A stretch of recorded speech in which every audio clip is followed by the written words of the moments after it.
¿Cómo puedes hacer puntos de giro o plot twist, si es que lo conoces así mejor? No sé por qué hoy en día hay personas que se refieren antes a las cosas con términos en inglés que con el español, sin dejar de hablar español. Pero bueno, da igual cómo lo llames, la pregunta de este vídeo es: ¿cómo puedes hacer un buen plot twist en tu libro de fantasía o en tu libro en general? Este videoblog, este día 57 del reto de todos los días una videolección de escritura creativa, que por cierto, si quieres aprender a escribir, ese es tu canal, querido viajero. Pero el punto es cómo hacer un punto de giro, cómo hacer una sorpresa, vamos, cómo hacer una revelación, cómo hacer ese momento en el que todas las expectativas del lector se subvierten. Este, querido viajero, es uno de los vídeos y de los temas más importantes que puedo tratar, más que nada porque este elemento es algo que, por ejemplo, le han criticado a Stephen King durante años.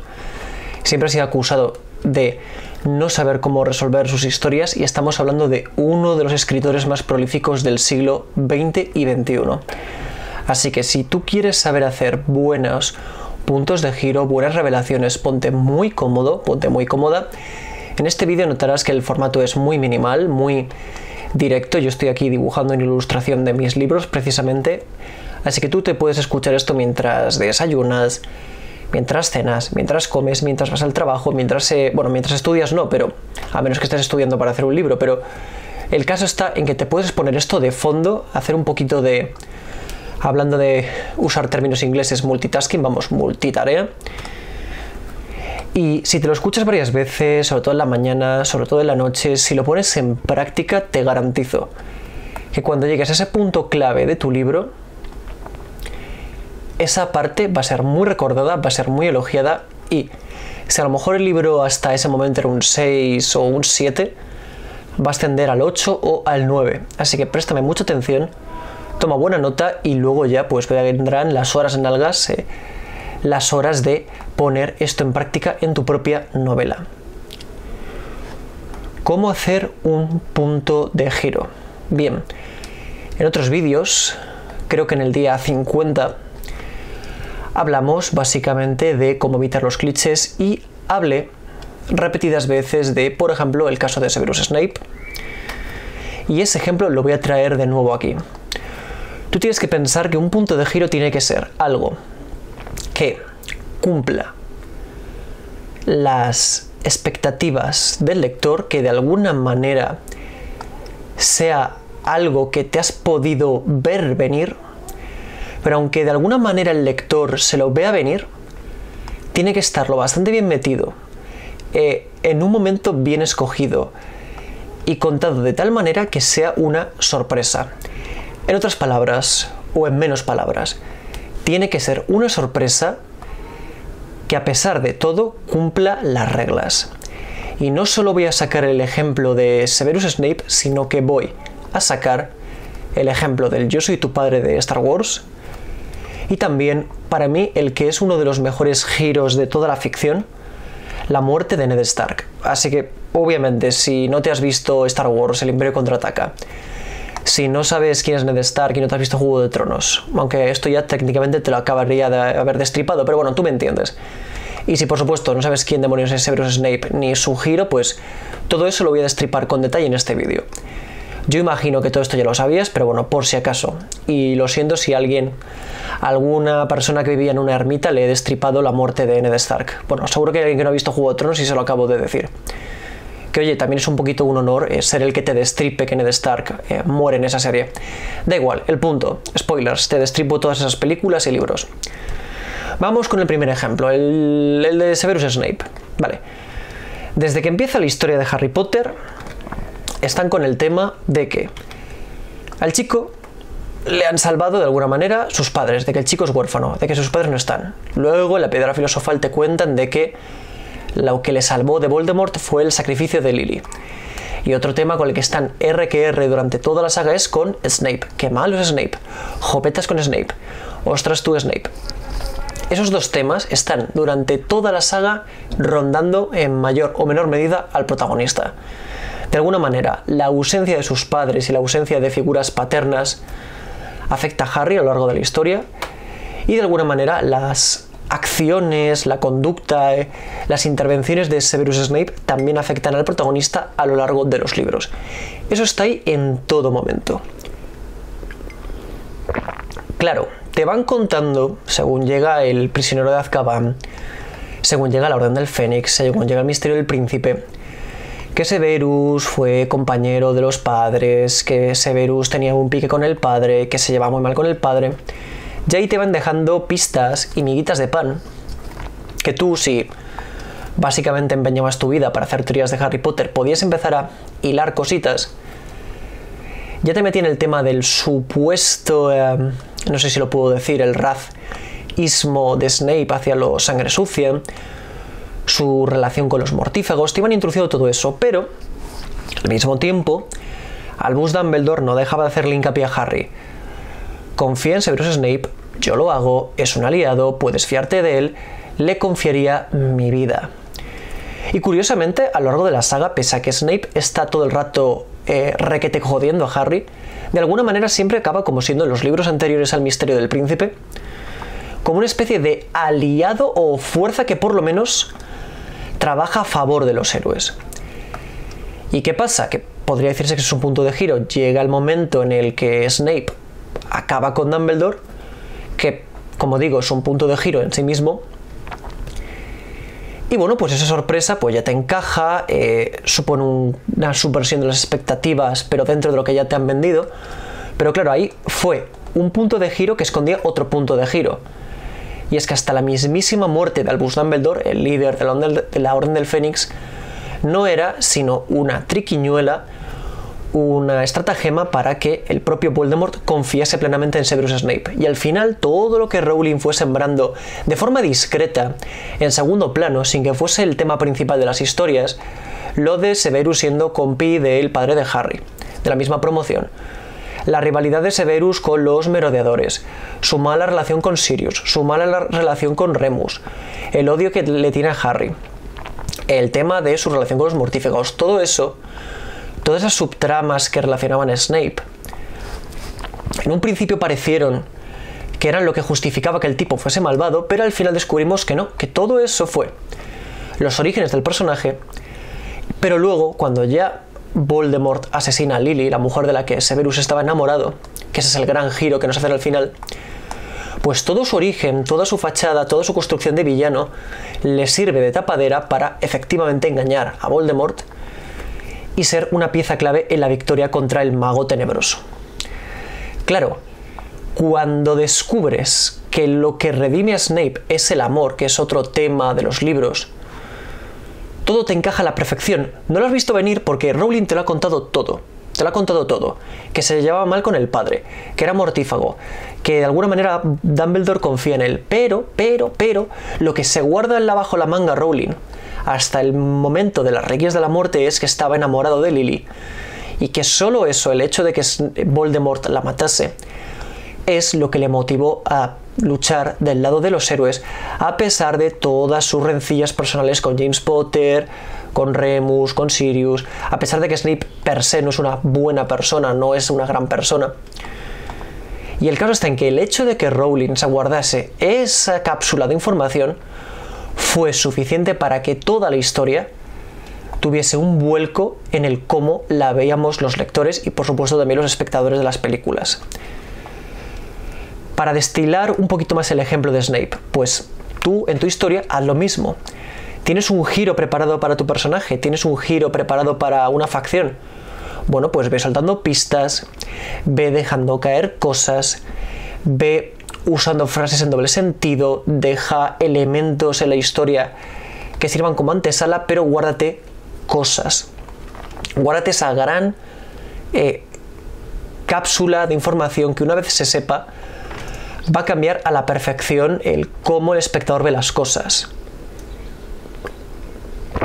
Por ejemplo, puedes tener un personaje que está RQR toda la santa película o todo el santo libro ayudando al héroe, pero resulta que el cómo ese mentor quiere solucionar la trama de la historia choca diametralmente con lo que quiere el héroe.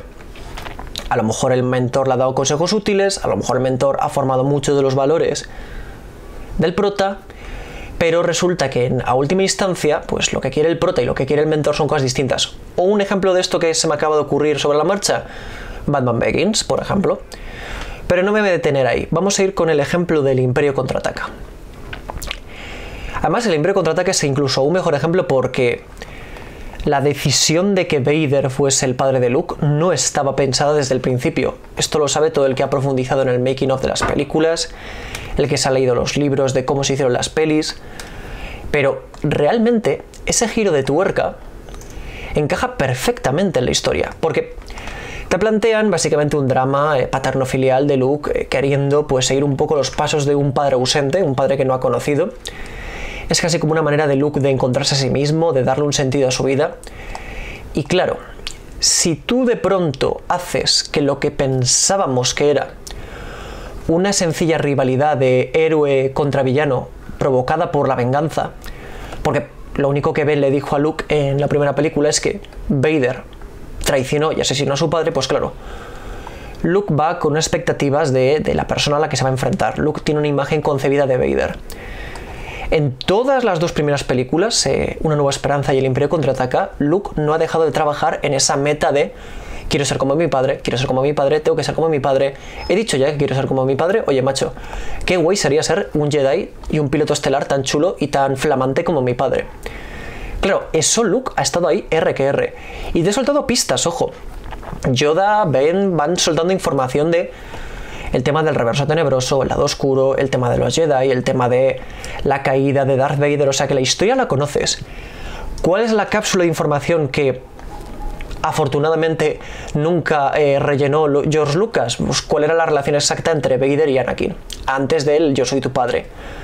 Claro, Ben le dice, fue el hombre que traicionó y asesinó a tu padre, pero ¿qué eran Vader y Anakin antes de esa decisión? ¿Eran hermanos? ¿Eran amigos? ¿También había tenido algún tipo de mentoría con Anakin? ¿Eran solamente compañeros de armas? ¿Eran rivales?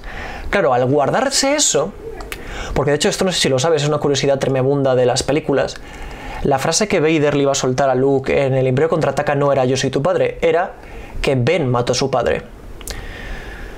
Pero no recuerdo ahora bien a quién se le ocurrió o si fue algo improvisado, ese detalle ya se me escapa. El punto está en que casualmente, como no se había establecido la información de qué relación exacta tenían Anakin y Vader, pues pese a todo lo dicho, salvo alguna que otra excepción, el hecho de que Vader fuese el padre no solo encajaba, sino que encima le daba un giro de tuerca delicioso a la trama. Ahora resulta que todo este tiempo, cuando Luke quería ser como su padre, quiero ser como mi padre, tal y cual, quiero ser él, quiero ser como mi padre, resulta que durante todo este tiempo ha estado trabajando en, de alguna manera, convertirse en el villano. Porque vemos que Luke es un tipo muy impaciente, muy cabezón, muy obstinado en su meta de ser un Jedi. Y claro, cuando ya descubre que su padre es Vader, ahora la trama no es de Luke se va a convertir en un Jedi, que guay, en cuanto derrota al malo, lo es. A lo mejor Luke, al ser muy impaciente o muy temerario, muy impetuoso a la hora de perseguir su meta, se está convirtiendo en otro villano. Estamos a punto de ver un relevo de villanos. Y es lo que hace que haya mucha tensión en el retorno del Jedi, pese a que quizás de las tres originales es la más flojita. Pero toda la trama de Luke se hará malo o no se hará malo surge a raíz de ese giro.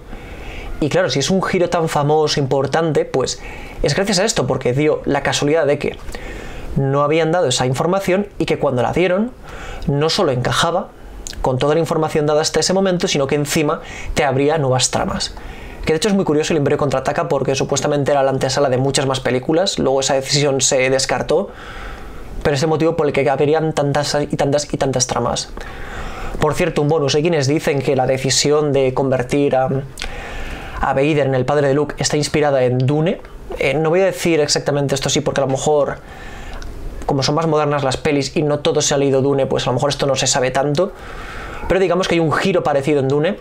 Yo creo, sinceramente, que las similitudes entre Star Wars y Dune, que es tema para otro vídeo, fueron casualidades inconscientes de George Lucas. Yo creo que George Lucas, al hacer una peli de ciencia ficción, quiso plasmar ciertas semejanzas con cosas icónicas de la ciencia ficción, y creo que George Lucas no conocía del todo Dune, porque George Lucas siempre ha confesado en qué se ha inspirado, en qué se ha homenajeado o en que ha plagiado de otras sagas, nunca ha escondido eso, no tiene ningún complejo en decir, mira, esta idea no es mía.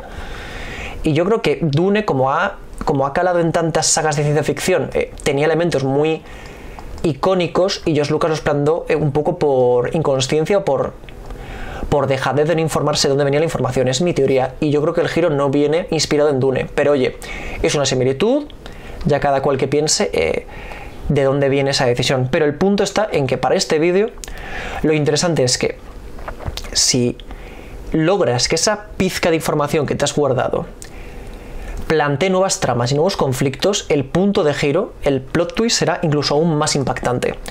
Imagínate que el mentor, el ejemplo este que me acabo de inventar, que en un momento dado, en el último segundo, choca diametralmente opuesto con el héroe a nivel moral, a nivel ideológico, resulta que cuando el héroe consigue lo que él quería y se enfrenta al maestro, el héroe la lía parda y se convierte en el malo de la historia.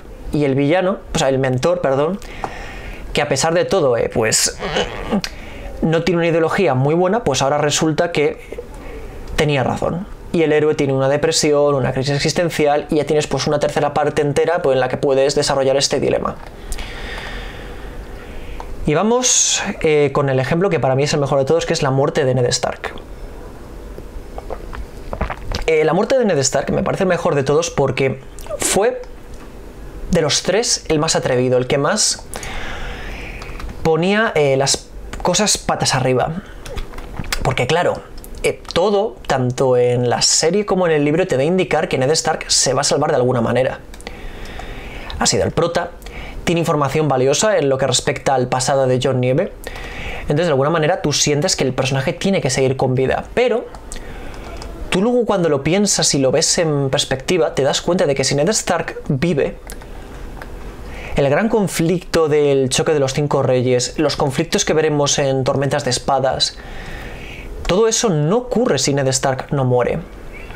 Y es brillante porque George Martin, que yo le critico muchas cosas, hay varios aspectos en los que es muy cuestionable, pero el hombre cuando estaba en su cenit era un grandísimo escritor y yo creo que a su manera lo sigue siendo, pero el punto está en que el tipo te invierte todo un libro muy largo de casi 1000 páginas desarrollándote un personaje con una gran historia detrás, con muchos complejos, con un código ético bastante comprometido, que ese deseo recalcitrante de seguir el honor y de mantener el honor pase lo que pase, cuando su vida no le ha permitido ser honorable en todos los aspectos de su vida, pues te crea un personaje muy complejo y muy interesante. Pues claro, el cabrón te dedica un libro entero solamente para que, llegado el último tercio del libro, diga: al fin y al cabo, toda persona en este mundo, por compleja, por importante que sea, puede morir. Lo mata. Además en el libro es incluso como más contextual, como más anecdótico todo. Arya ni siquiera lo llega a ver claramente, ocurre a la distancia. Tú como lector, si no estás muy atento la primera vez que lo lees, Canción de Hielo y Fuego, ni te coscas en qué momento exacto le han matado. Y claro, en cuanto Ned muere, como ha sentado tantas relaciones con Stannis, con su familia, con los Tyrell, con los Lannister, pues esa muerte sola, esa decisión de Joffrey de matar a Ned Stark, te desencadena la trama del resto de los libros. Porque, de acuerdo, luego tienes la trama de Stannis, quizás por ahí vas a tener la trama de Daenerys, pero recordemos que Daenerys habría muerto en parte de no ser por la intervención de Ned Stark, que no estaba a favor de que la asesinasen. Ned Stark es prácticamente una excusa para que se desarrolle todo Canción de Hielo y Fuego. Ned Stark es al final quien consiente que Jon Nieve vaya al muro, así que el personaje creo que fue concebido en gran medida solo para morir, causar ese impacto, y al final la decisión de la muerte encaja. No la ves venir porque, ya te digo, es el prota, le invierte mucho tiempo el escritor, pero aún así cuando ocurre es tremendamente orgánico porque consiente que pase todo lo demás. Y además las acciones anteriores del personaje han propiciado que pasen otra serie de cosas, y por esto siempre me ha parecido que esa muerte, esa decisión de muerte, es de las mejores metidas en una historia. Con diferencia, con mucha diferencia. Y bueno, ya luego el capítulo dirigido por Alan Taylor está muy bien narrado, está muy bien plasmado y es uno de los mejores de la serie. ¿Qué puedes aprender de esto? Que muchas veces no pasa nada porque le dediques un gran tiempo a desarrollar un personaje, o una trama, o una facción, o un objeto, y que cuando decidas cortar por lo sano con ese personaje o con ese elemento de tu historia, si la muerte, si la sorpresa, si el giro relacionado con ese elemento provoca que se abran muchas más tramas, provoca que ocurra todo lo demás, no tengas ningún tipo de miedo en que ocurra. Eso sí, por supuesto, respetando las reglas. Al fin y al cabo, la muerte de Ned Stark encaja perfectamente con el mundo que ha construido Martin en ese momento. Y tú, ya te he dicho en partes anteriores del vídeo, ves sembrando cositas que puedan justificar ese giro. Como bonus, te diría, querido viajero, que tienes que pensar que al final, en todos estos casos que te he puesto, que quizás sean los puntos de giro más famosos de la cultura pop, al final todo lo que se ha sembrado en la historia está involucrado. Y si no está involucrado en ese momento, terminará por verse afectado. En otras palabras, ¿quieres que tu punto de giro sea tremebundo? Pues procura que tenga consecuencias. Ya no es solo que lo sepas meter bien, ya no es solo que des pistas, ya no es solo que pese a la sorpresa encaje, sino que tiene que afectar a todos los personajes de una manera u otra. Por ejemplo, en el caso del Imperio Contraataca, si Luke Skywalker hubiese vencido a Vader, Vader no habría hecho la revelación, Luke pues se habría ido de rositas y podría haber rescatado a sus amigos. El hecho de que Vader se imponga y que pueda soltar esa revelación provoca que no puedan rescatar a Han Solo, con lo cual Han Solo, aunque esté muy alejado de ese personaje, se ve afectado, y provoca que luego Leia, Lando, Chewie tengan que rescatar a Luke, con lo cual el resto de personajes acaban participando en el clímax de la historia, aunque ellos no sean los máximos afectados en la historia. Luego, por supuesto, en Harry Potter, pues cuando Harry descubre que Severus fue el héroe que hizo posible la victoria, pues nombra a su hijo pequeño con el segundo nombre de Severus. Son ejemplos de quizás un poco nimios, pero al final, como puedes ver, hasta el personaje más secundario se acaba viendo afectado por ese giro de tuerca. Y repito, en Juego de Tronos es que hasta el último personaje de la historia se ve afectado por el recorrido de Ned Stark y por su injusta muerte. Si luego ya el punto de giro encaja con la narrativa y con el subtexto que quieres contar, las injusticias de la vida, el poder del amor, el cómo los dramas familiares a veces son las mayores causas de conflicto que pueda haber, el giro será incluso aún más natural y encajará aún mejor con tu libro o con tu película o con tu serie o con tu guion o con lo que tú quieras. Y ahora sí, un consejito final que te diría es: pon a prueba la sorpresa. Esto lo comentó Reverte en un podcast con Jordi Wild, Arturo Pérez Reverte, escritor español, que él, cuando escribió su último libro, puso a prueba a ver si la gente sabía quién era el asesino, y según él, nadie lo logró descubrir. Pues tú igual, tú con el giro, ve pasándoselo a tus lectores beta, alfa, y pregúntales, cuando lleguen al punto de giro: ¿has visto venir esta cosa? Si te dicen que no, por ahí van los tiros. Y si te dicen que lo han visto venir a huevo, quizás haya que dar menos información a lo largo de la historia, quizás tengas que replantear cuál va a ser el giro exactamente, quizás debas cambiar un poco los arquetipos de los personajes para que la gente no se va a venir cuál va a ser la sorpresa. Hay muchas cosas que puedes hacer. Lo importante, querido viajero, es que, de nuevo, repases las ideas que tengas, repases el subtexto, el mensaje que hay detrás de tu libro. Que también, por supuesto, midas muy bien cuánta información has dado y cuánta información no has dado. Importante, que me está olvidando, haz la revelación, el punto de giro justo antes de la resolución final, porque es lo que va a hacer que la perspectiva de los personajes cambie de cara al final, y eso va a propiciar que se complete un arco de desarrollo, que la ideología o la mentalidad de los personajes cambie.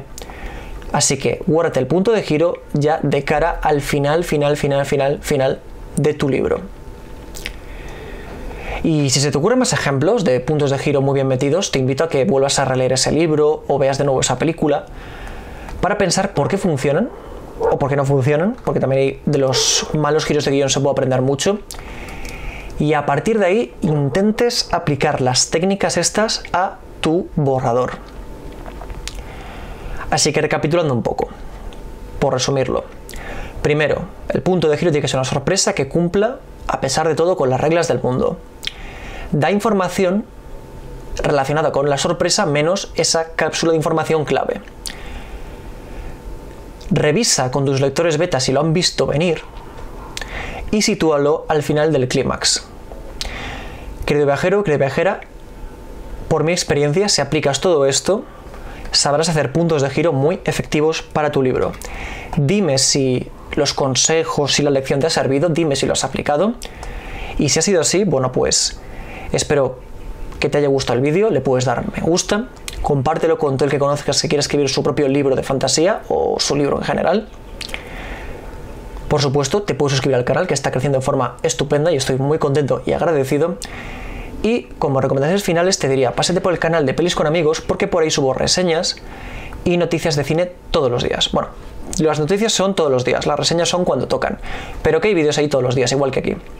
Si te gusta la fantasía, el tema de la escritura, ese canal debería gustarte. En Instagram, Sargos de Remas, aviso el momento exacto en el que subo los vídeos, y si consideras que este o cualquiera de los proyectos que estoy llevando a cabo merece la pena, puedes convertirte en mecenas de Patreon. Debes saber, si eres nuevo, que este canal tengo el reto de estar hasta julio del año que viene haciendo un videoblog como estos, sin corte, sin edición, a veces estoy haciendo otras cosas. Pero el punto está en compartirte lo que yo aprendo de mi proceso de escritura, porque yo también estoy escribiendo mi saga de fantasía, yo también estoy aprendiendo mientras te comparto estos vídeos. Y si la idea te mola, si te gusta este reto que me he impuesto, que me he propuesto más bien, pues oye, este es tu nuevo canal favorito de escritura creativa. Soy Sargos de Remas y espero que encuentres bendiciones en tu aventura. Bueno, voy a hacerlo con cuidado porque la puedo liar parda, pero creo que merece la pena.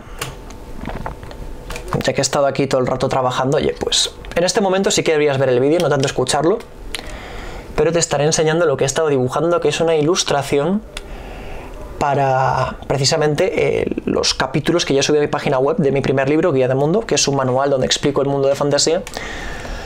Y es en lo que he estado trabajando mientras te contaba todo esto. Y ahora sí que sí, querido viajero, que encuentres bendiciones en tu aventura. Dharma Nimeldus.